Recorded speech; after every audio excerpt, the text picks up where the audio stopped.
ইন্নাল্লাহা আশতারা মিনাল মুমিনিনা আনফুসাহুম ওয়া আমওয়ালাহুম বিআন্না লাহুমুল জান্নাহ ইউকাতিলুনা ফি সাবিলিল্লাহি ফায়াকতুলুনা ওয়া ইউক্তালুন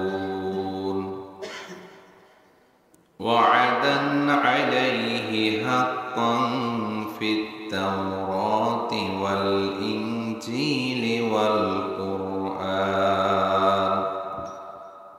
ومن أوفى بعهده من الله فاستبشروا ببيعكم الذي بايعتم به وذلك هو الفوز العظيم التائبون العابدون الحامدون السائحون الراكعون الساجدون الآمرون بالمعروف والنهون عن المنكر والحافظون لحدود الله وبشر المؤمنين صدقت يا رب العالمين. وقال الله تعالى إن الله وملائكته يصلون على النبي يا أيها الذين آمنوا صلوا عليه وسلموا تسليما. اللهم صل على مولانا محمد وعلى آل سيدنا مولانا محمد. সম্মানিত উপস্থিতি মুসলিম কেরাম, আমরা শুকরিয়া জানাচ্ছি সে মহান মনিবের, যিনি আমাদেরকে সাইয়্যিদুল আইয়াম, একটি শ্রেষ্ঠ দিন জুমার দিন সবার আগে মসজিদে আসার তৌফিক দিয়েছেন। এই জন্য প্রাণ খুলে বলছি আলহামদুলিল্লাহ। রব্বানা লাকাল হামদ হামদান কাতীরান তাইয়্যিবান মুবারাকান ফীহি। আমরা প্রশংসা করলাম কার? সব সময় প্রশংসা করা লাগবে একজনের, তিনি কে? সে আল্লাহর প্রশংসা করে আমরা আজকের জুমার আলোচনার দিকে যাচ্ছি। সম্মানিত হাজিরিন, জামাদিউস সানির প্রথম জুমা এবং আমাদের নিকট অতি দ্রুত একটি নিয়ামতপূর্ণ মাস আগমন করছেন, সেটা হচ্ছে রমজান মাস। রজব, শাবান এই দুই মাসের পরে যে নিয়ামতপূর্ণ মাস আগমন করছেন, সে মাসের নাম কি? রমজান। আমরা দোয়া করছি আল্লাহুম্মা বারিক লানা ফি রজব ওয়া শাবান ওয়া বাল্লিগনা রমাদান। আল্লাহ রাব্বুল আলামিন যেন আমাদেরকে এই মাস পরবর্তী রজব শাবানে বরকত দেন এবং রমজান পর্যন্ত যেন হায়াত দেন, বলে আমিন। সম্মানিত হাজিরিন, আজকের জুমার আলোচনার বিষয় কুরআনুল কারীমের 9 নম্বর সূরা, সূরা তাওবার 111 নম্বর এবং 12 নম্বর আয়াত আমি তেলাওয়াত করেছি। এই আয়াতগুলোকে সামনে রেখে আল্লাহ রাব্বুল আলামিন যাতে করে আমাদেরকে কিছু কথা বলা এবং শোনার তৌফিক দেন, সবাই বলছি আমিন। আল্লাহ রাব্বুল আলামিন এখানে যে কথাগুলো বলছেন, এই আয়াতের সরল অনুবাদ হচ্ছে বিসমিল্লাহির রহমানির রহিম। ইন্নাল্লাহা ইশতারা মিনাল মুমিনিনা আনফুসাহুম ওয়া আমওয়ালাহুম বিআন্না লাহুমুল জান্নাহ।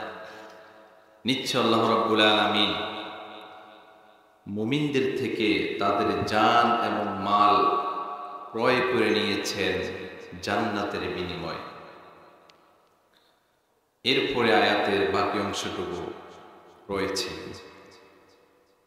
প্রথম কথা হচ্ছে আল্লাহ রাব্বুল আলামিন এখানে তাকিদ দিয়ে বলছেন, ইন্নাল্লাহা ইশতারা মিনাল মুমিনিনা আনফুসাহুম ওয়া আমওয়ালাহুম বিআন্না লাহুমুল জান্নাহ।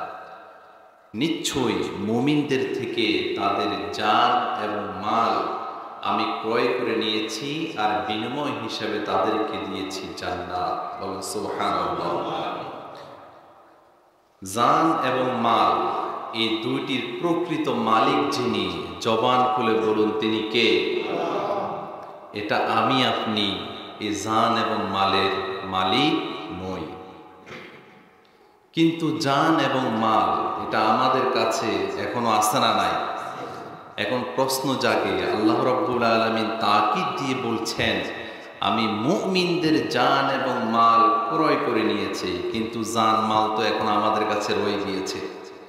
এটা একটু বোঝার দরকার আছে না নাই? আল্লাহ রাব্বুল আলামিন মুমিনদের জান এবং মাল ঠিকই ক্রয় করে নিয়েছেন, কিন্তু এই জান এবং মাল ক্রয় করে নিয়ে এটা আল্লাহ রাব্বুল আলামিন তার কাছে নিয়ে যান নাই, এটা আবার আমাদের নিকট আমানত হিসাবে আল্লাহ রাব্বুল আলামিন জমা রেখেছেন। বলেন সুবহানাল্লাহ। তাহলে আমরা যে জান দিয়ে বাঁচি, এই জানের মালিক আমি নই।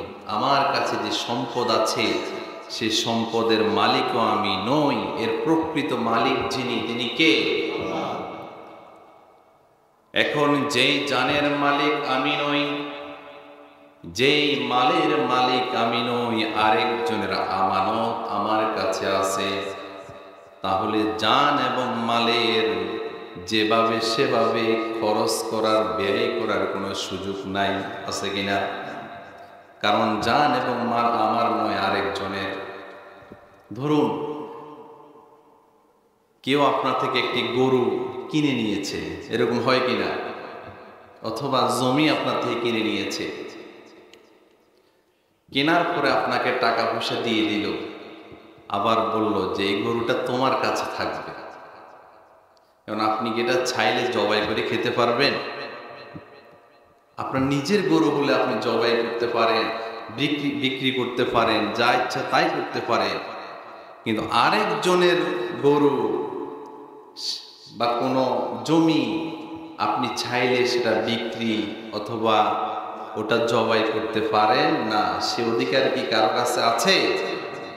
এর কারণ কি? কারণ এর মালিক আমি নই, আরেকজন আমার কাছে আমানত দিয়েছে। ঠিক তেমনি ভাবে জান এবং মালের মালিক দুনিয়ার কোনো মানুষ নয়, তার কাছে শুধু আমানত আছে। এর প্রকৃত মালিক হচ্ছেন আমার আপনার রব আল্লাহ। সুবহানাল্লাহ বলেন। কেননা আল্লাহ রাব্বুল আলামিন কোরআনুল কারীমের সূরা আনআমের 126 নম্বর আয়াতে জানিয়ে দিয়েছেন, قل إن صلاتي ونسكي ومحياي ومماتي لله رب العالمين।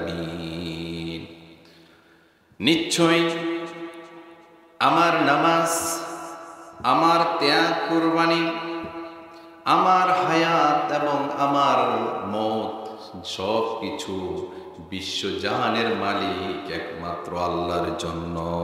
সুবহানাল্লাহ বলেন। তাহলে আমরা যে নামাজ পড়ি, নামাজ কার জন্য? আমাদের যে জীবন সেটা আমার জন্য নয়, সেটা আল্লাহর জন্য। আমার যে ধন সম্পদ, আমার যে জীবন, সব কিছুর একমাত্র মালিক হচ্ছে বিশ্বজাহানের মালিক আল্লাহ। সুবহানাল্লাহ বলেন। এখন যেহেতু জানের মালিক আমি নই, আমার জানটা যেহেতু আল্লাহ রাব্বুল আলামিন আমাকে আমানত দিয়েছেন, যার জিনিস, যার যিনি প্রকৃত মালিক, তার নিয়ম অনুযায়ী, তার অর্ডার মতো এই জান এবং মাল পরিচালনা করার দরকার আছে না নাই? নাকি নিজের মতো করে পরিচালনা করা যাবে? এই জন্য আত্মহত্যা করা হারাম। অনেকে বলে থাকে যে তার মৃত্যুটা মনে হয় এভাবে এসেছে। মৃত্যু কিভাবে এসেছে সেটা পরের কথা।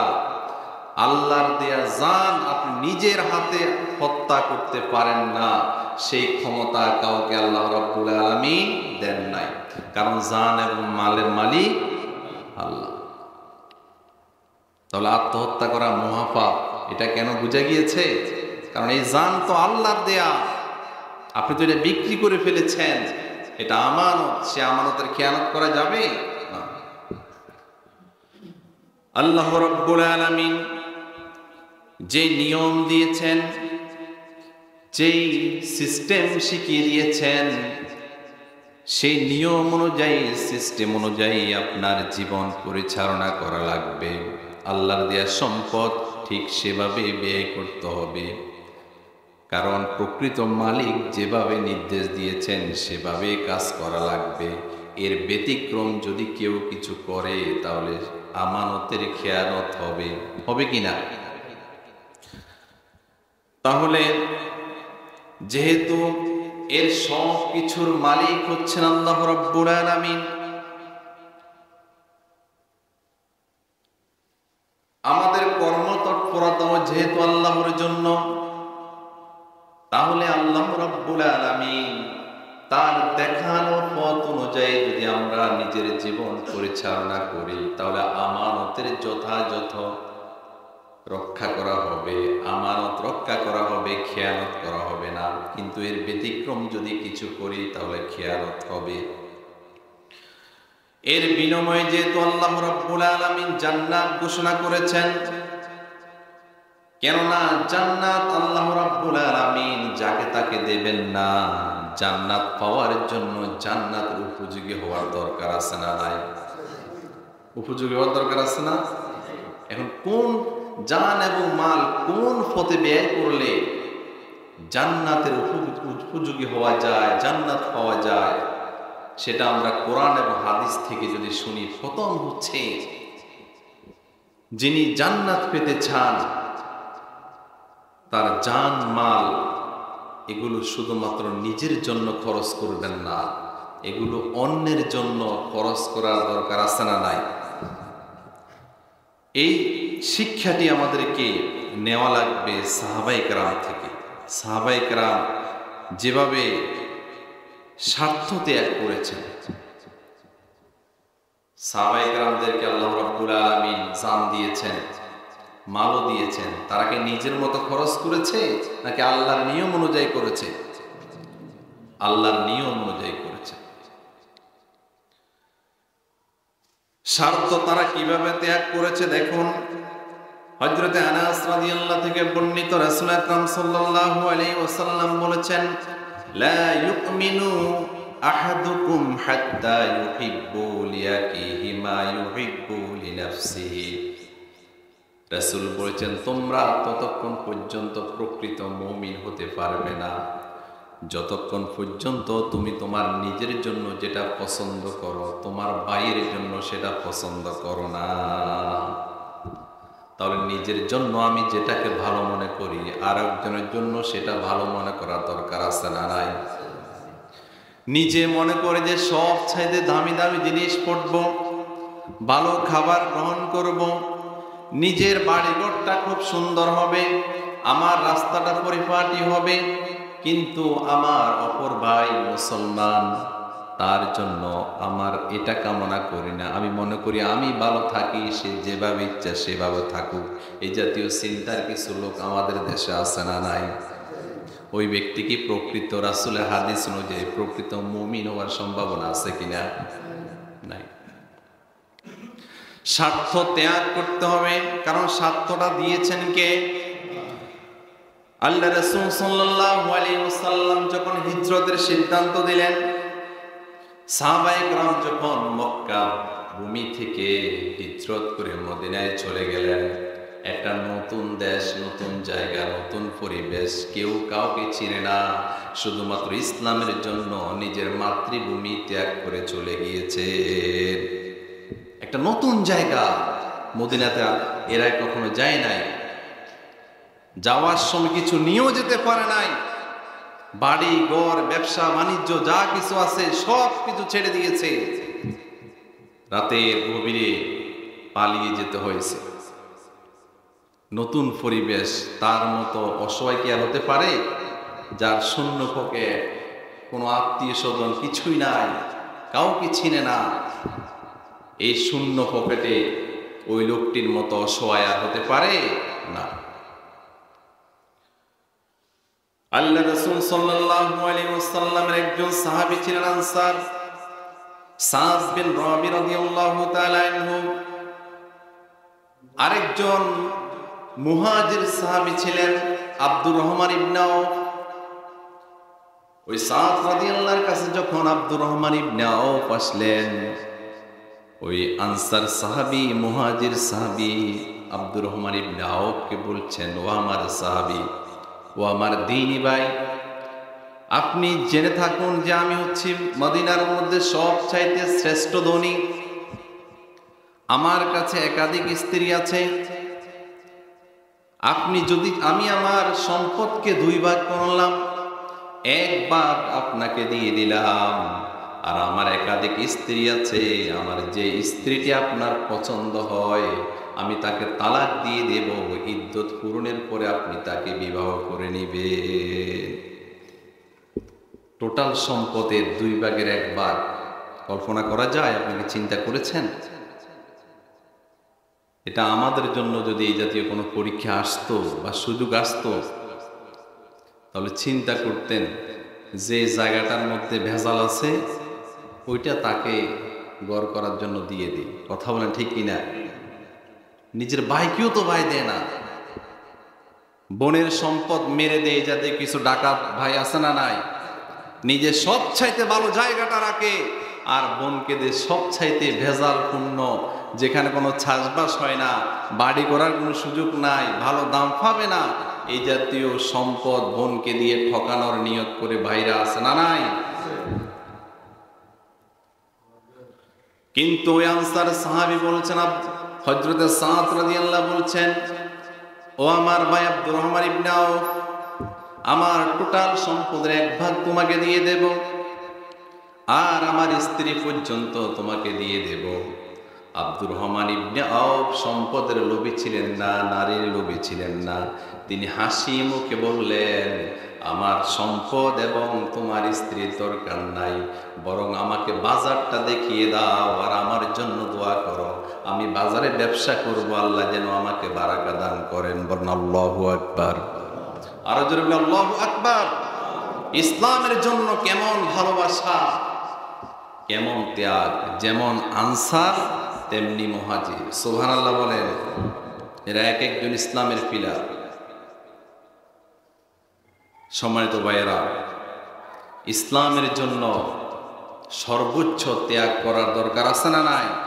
এরপর আল্লাহ রাব্বুল আলামিন জান্নাত দিবেন। এরপরে যারা জান্নাত পাবে, যারা তাদের জান এবং মাল আল্লাহর কাছে বিক্রি করে দিয়েছেন,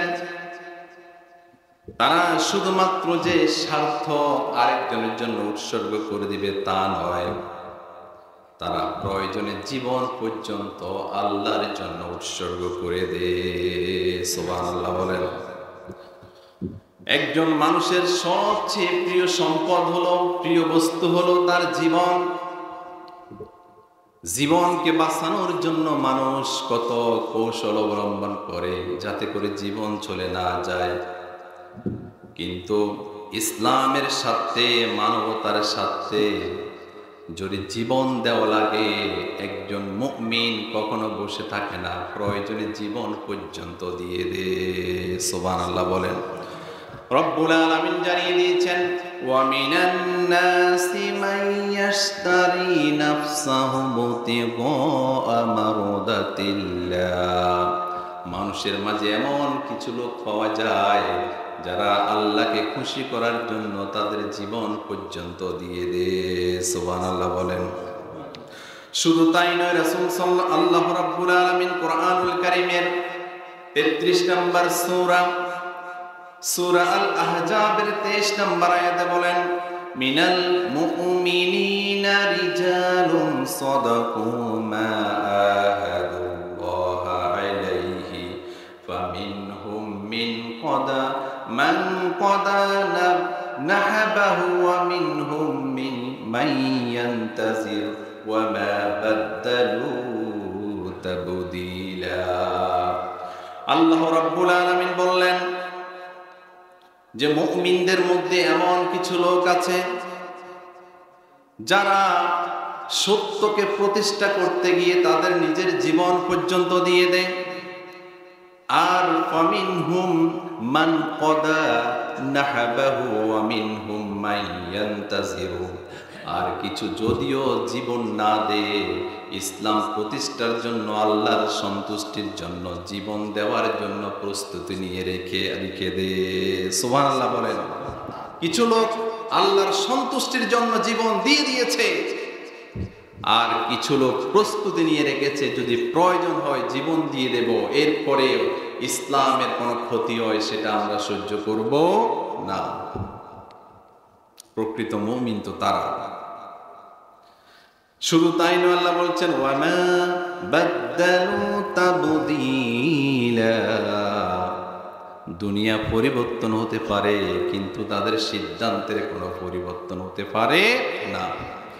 এই সিদ্ধান্ত নিয়ে বায়াতের রেওয়ানে সাহাবায়ে কেরাম সিদ্ধান্ত নিয়েছেন প্রয়োজনে জীবন দিয়ে দেব, এরপরে ইসলামের ক্ষতি হতে দেব না। বদরের প্রান্তর, উহুদের প্রান্তরে জীবন দিয়ে দিয়েছেন। আবার জীবন দেওয়ার জন্য আরো কিছু প্রস্তুতি ছিল কিনা সাহাবায়ে কেরামের? কথা বলেন, আরো কিছু ছিল কিনা? যুগে যুগে গোটা বিশ্বে এভাবে কিছু মুমিন ছিলেন যারা প্রয়োজনে জীবন দিয়ে দিয়েছেন। বাংলার জমিনও আমরা দেখেছি দিন কায়েমের জন্য, ইসলাম প্রতিষ্ঠার জন্য ফাঁসির কাস্টডিতে পর্যন্ত গিয়েছে, স্বাচ্ছন্দ্যে ফাঁসির রশি গলায় নিয়েছেন, এরপরেও তাদের সিদ্ধান্ত পরিবর্তন করেন নাই। এমন নজির বাংলার জমিনে আছে না নাই? আরো কিছু এই জাতীয় জীবন দেওয়ার জন্য প্রস্তুত আছে না নাই? এখন আমাদের দেশের, আমাদের মাতৃভূমি নিয়ে ষড়যন্ত্র চলছে। ভারত বারবার চেষ্টা করছে এই দেশের স্বাধীনতাকে নষ্ট করার জন্য, খর্ব করার জন্য। তারা চায় বাংলার মানুষ ভারতের গোলামি করুক, কিন্তু এই দেশের মুসলমান ইমানদাররা এক মুহূর্তের জন্য তাদের কোনো গোলামি সহ্য করে নেবে না। ঠিক কি না? তারা এখন উস্কানিমূলক আচরণ করছেন। তারা নিজেদের দেশে এর আগে ভারতের ঐতিহ্যবাহী মুসলমানদের মসজিদ বাবরি মসজিদ ভেঙ্গে তারা সেখানে রাম মন্দির প্রতিষ্ঠা করেছে। বলেন নাউজুবিল্লাহ। এরপরও কি এর প্রতিঘাতে আমরা এই দেশের মন্দিরগুলাকে ভেঙ্গেছি? এখন তারা নতুন করে অন্যান্য মসজিদগুলা ভাঙ্গা শুরু করেছে, দখল করা শুরু করে দিয়েছে। আজমির মসজিদকে তাদের পুরাতন মন্দির বলে দাবি করছে, এবং তারা এখন আমাদের বাংলাদেশের দিকে আসতে চায়। বিভিন্ন আপনার বেনাফল এবং বিভিন্ন সীমান্ত এলাকা দিয়ে মিছিল নিয়ে আমাদের দেশে আসতে চায়। এটা কি সম্ভব? এদেশের মানুষ, কিছু লোক আছে যারা ভারতের দালালি করে, আমরা বলবো তারা হচ্ছে ভারতের রাজাকার। ঠিক কিনা বলেন? এই দেশে থেকে, এই দেশের আলো বাতাস গ্রহণ করে যারা বিন দেশি দালালি করবে, বুঝতে হবে এরা মুসলমানদের প্রতি কোনো মায়া নাই, নিজের দেশের প্রতি কোনো মায়া নাই, বরং বিন দেশের প্রতি তাদের মায়া বেশি। ঠিক কিনা বলেন? আমরা তো মুসলমানরা সাবধান করে দিতে চাই, এদেশের মুসলমানদের মাঝে এক বিন্দু রক্ত থাকতে ভারতের কোনো গোলামি এদেশের মানুষ সহ্য করে নেবে না। এটি সম্ভব নয়। অন্ততপক্ষে 5 আগস্টের পরে এই স্বপ্ন আর চাইলে ভারত দেখতে পারে না। কারণ এর আগে আমরা দেখেছি ভারতের বিরুদ্ধে যদি কেউ বলে তাকে হত্যা হতে হয়েছে, ঠিক কিনা? এদেশের আবরারকে হত্যা করেছে শুধুমাত্র ইন্ডিয়ার বিরুদ্ধে বলার কারণে। এদেশের কোনো আলেম যদি ইন্ডিয়ার বিরুদ্ধে বলে তাহলে তাকে গুম করা হয়েছে, খুন করা হয়েছে।